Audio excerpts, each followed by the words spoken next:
here we are, our first installment of, for all intents and purposes, Two Dudes and a Ghost. All right. What I am mesmerized. I'm mesmerized by you every time I talk to you. We've been friends, I don't know how many years, but you never cease to blow my mind. So, with that said, for people listening and tuning in for the very, very first time, the people that may never have seen me before, can you please briefly explain your concept, if you will, about how we speak to the other side? Also, are they ghosts? What are they, and how do we speak to them? Yeah, all right. Let's take this one step at a time. First off, what are they? They are us in purely energetic form. So think of it like this, Corey. Think of your soul as a drop of water, except it's an electromagnetic field. All right, and we know that our body has an electrical field. Your Your right soul. Now, my soul is speaking to your soul, encased yes. in our bodies. Right. We're in these meat suits, okay? These physical material world vessels. And so when we die, that drop of water, that electrical field in our brain, the soul, plunges into an eternal sea of consciousness, which is what I call the collective consciousness. You could call it the other side. You could call it heaven, whatever you want to call it. But it literally quantum leaps to this purely energetic state. Now, what that means, though, is that you're still an individual. It's just that you're now energetically linked with all of these other souls. Okay? In other words, we're all cells in the body of God.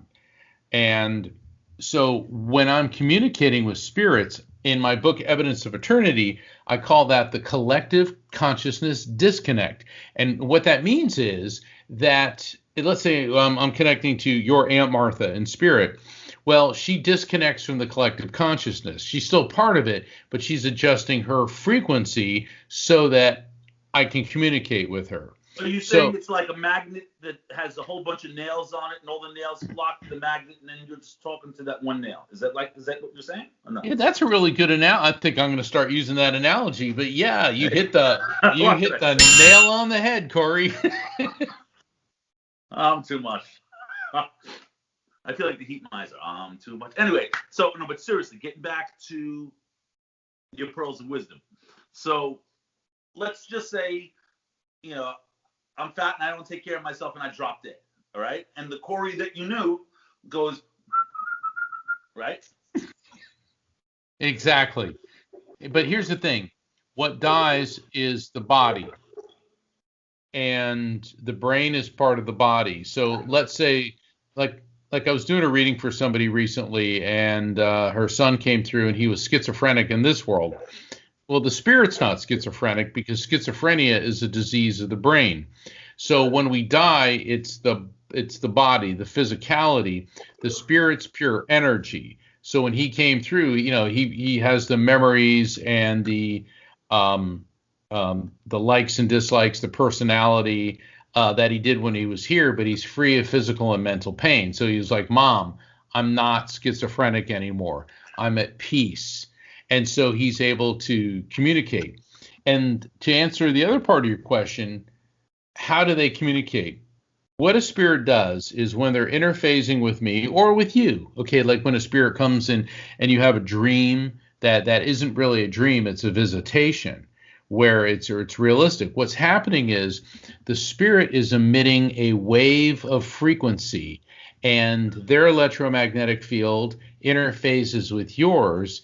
And then that electromagnetic impulse gets converted into recognizable concepts based on your memories, feelings, and cultural associations.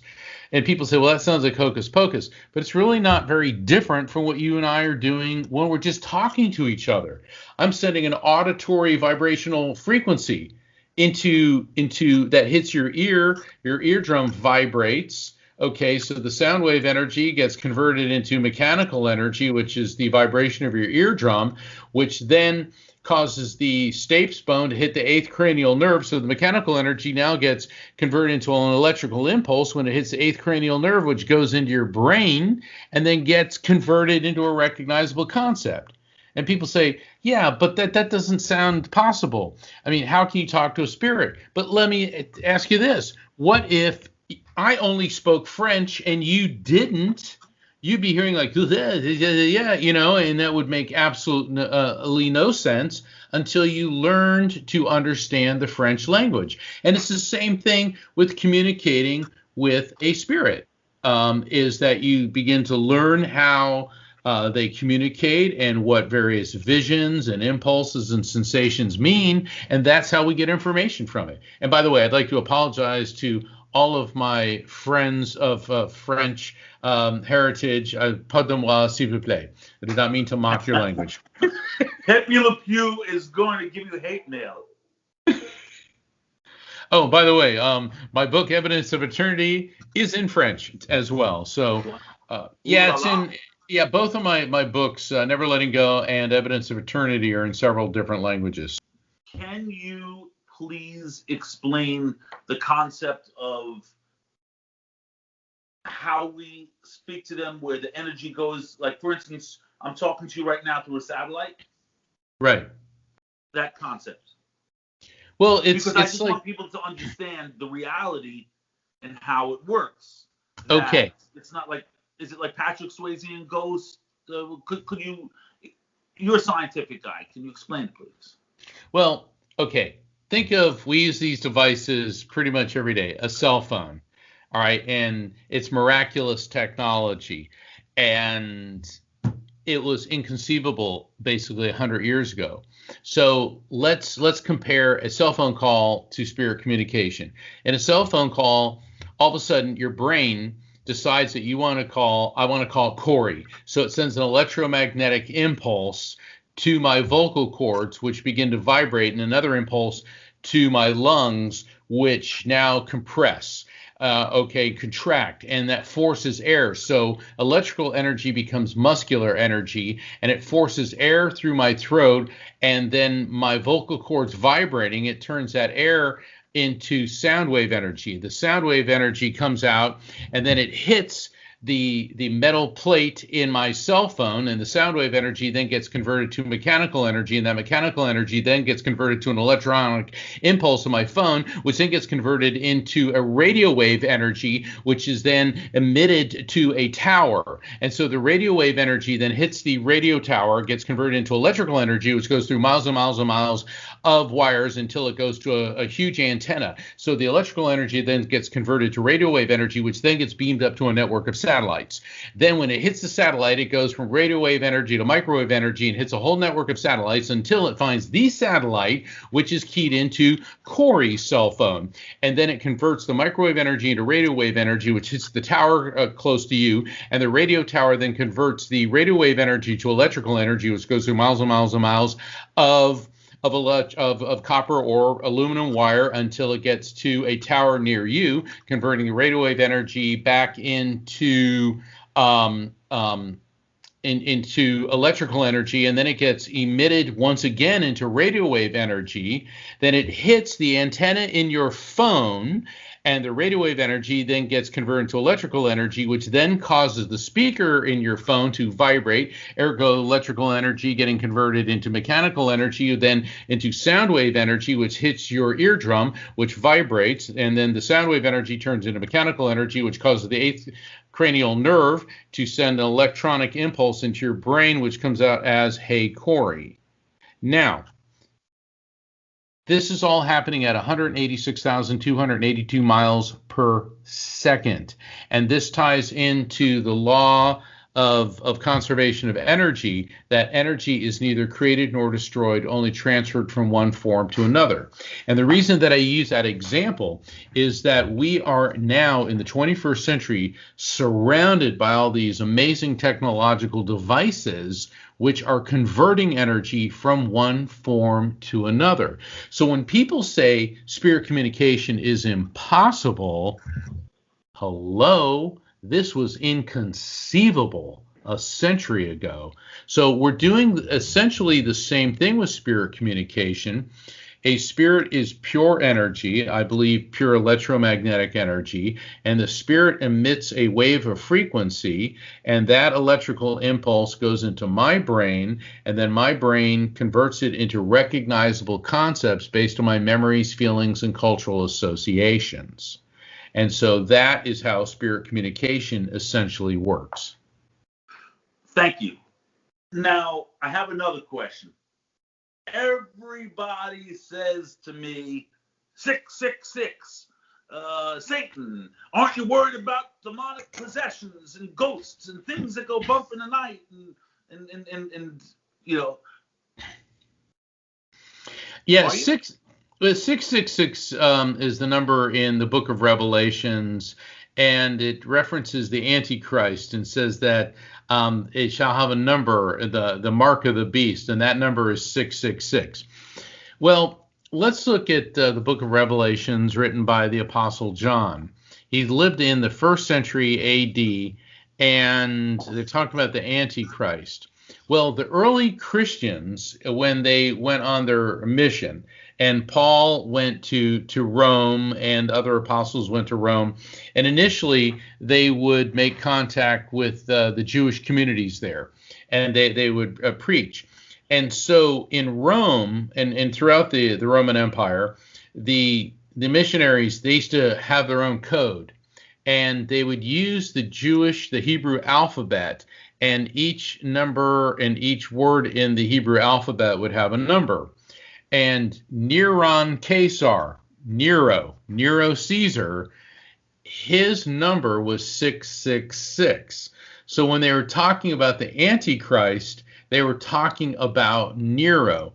Now, for those of you who know who Nero was, he was a psychopathic Roman emperor who became emperor in his 20s, given absolute power of life and death over everybody in the world. On top of that, he was a narcissist, a sociopath, a sexual pervert, and he used to have Christians. You say that like it's a bad thing. Yeah, well, but the people liked him because he put on these big theatrical displays, and he spent a lot of money on public entertainment. But he also started accusing people of being Christians, so that he could seize their property, and then he'd have them burned alive, thrown to lions and other wild animals in the arena, basically having people murdered for his pleasure. And the assault that he engaged upon the Christians was just brutal. Now, there's other facets to that as well, because they talk about the image of the beast, and no one could buy or sell without the number of the beast. So in the Hebrew religion, the depiction of a person, especially one given deity-like status, was considered blasphemy, so it wasn't done. And the people at the time had to use Roman coins, which had Nero's image on it. Now let's look at this from a practical standpoint. Talk about the Antichrist. There's a lot of people, the Antichrist. Well, who do you think the early Christians, the ones who put together the Bible, were afraid of? Some nebulous, mystical, mysterious figure thousands of years in the future, or the psychopathic Roman emperor who was having them burned alive and fed to wild animals? Let me ask you, who do you think they thought the Antichrist was? Exactly. Oh, you're asking me?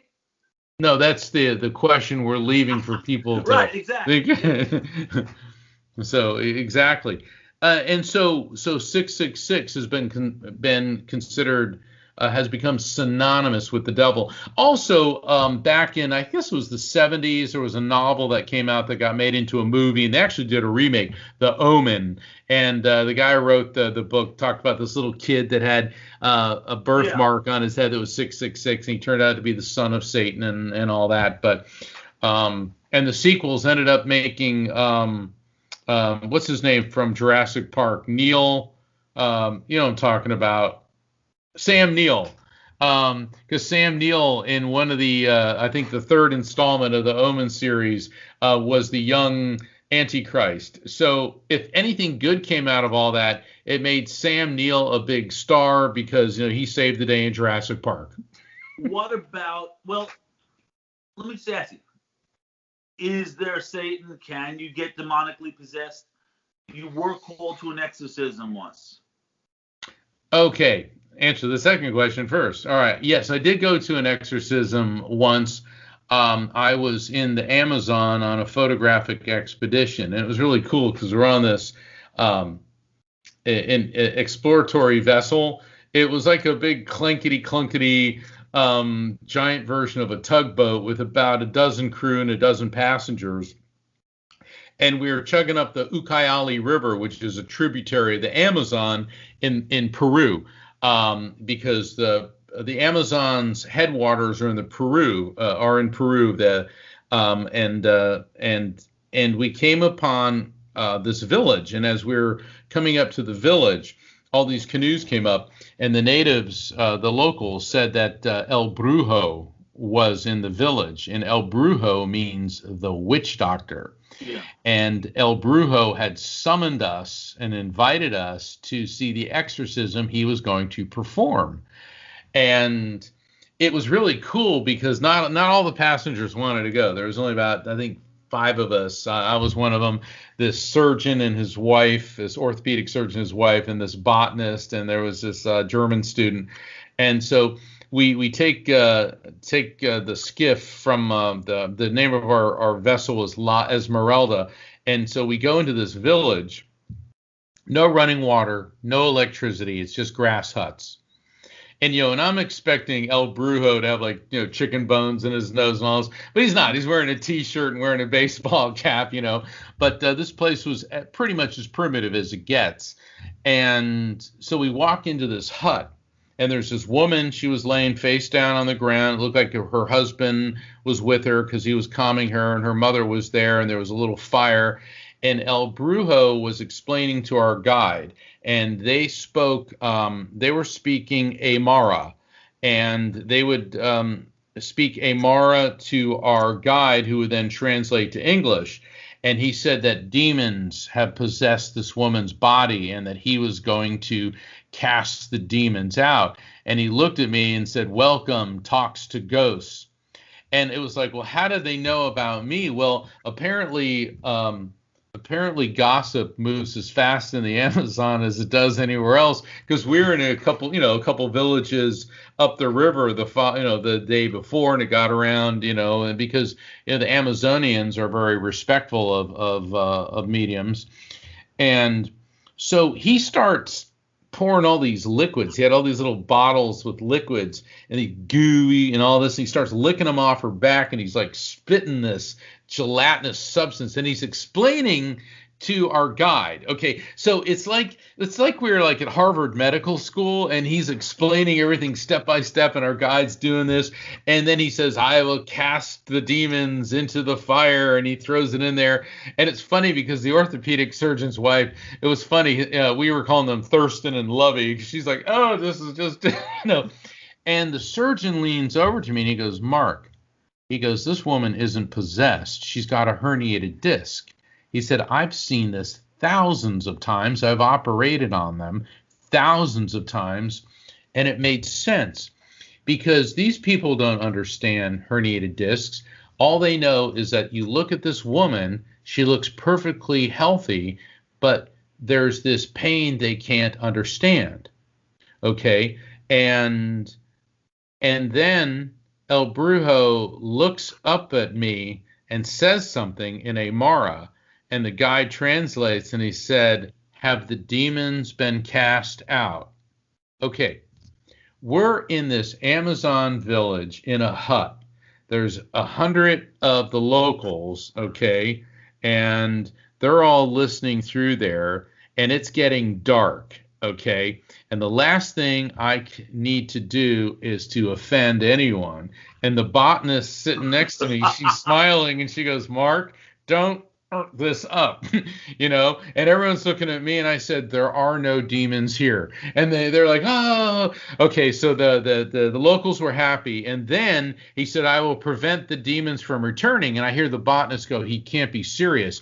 He pulled out this looked like a weed. And I go, well, what is that? She goes, it's the Amazonian version of poison ivy.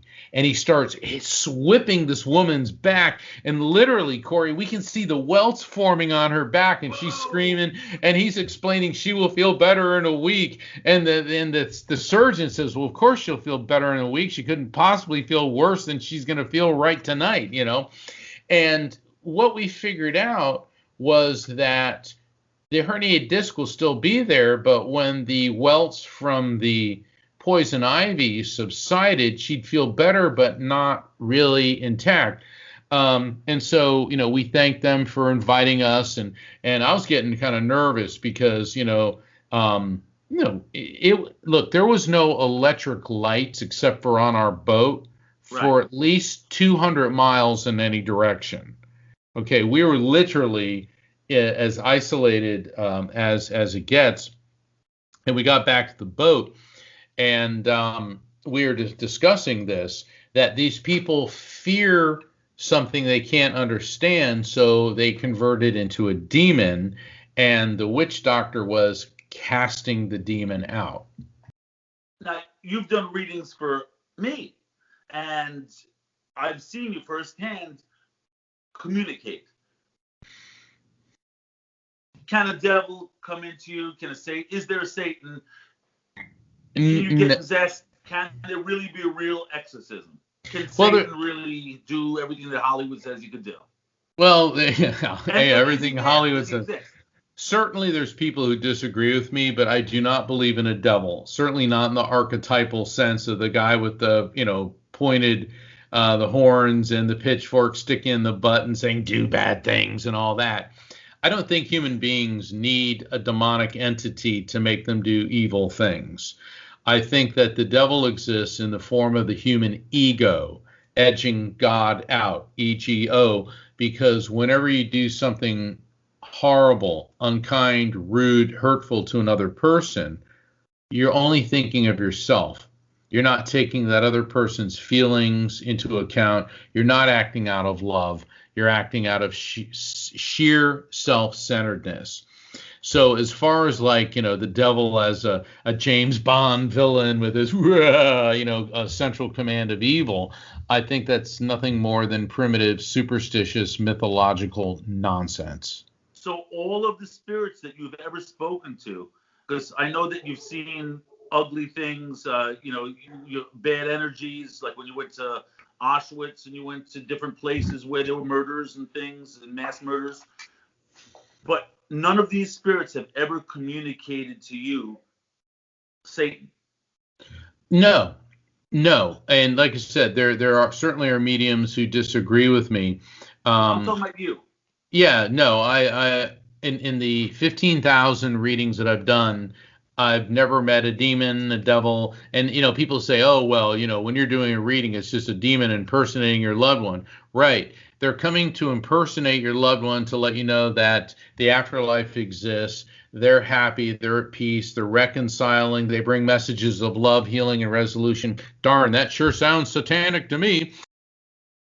Stay tuned for part 2 of Two Dudes and a Ghost, where I will be continuing my interview with Mark Anthony, where Mark will actually be talking about leprechauns and fairies, and when he met one and hung out with it. You can follow Mark on Instagram at Psychic Lawyer Mark Anthony. And Mark's official website is The Afterlife Frequency, which is coincidentally the title of Mark's upcoming book. You can also find Mark's other 2 great books, Evidence of Eternity and Never Letting Go. If you're interested in scheduling a reading with Mark, I've got one from the guy, and all I could say is he's dead on.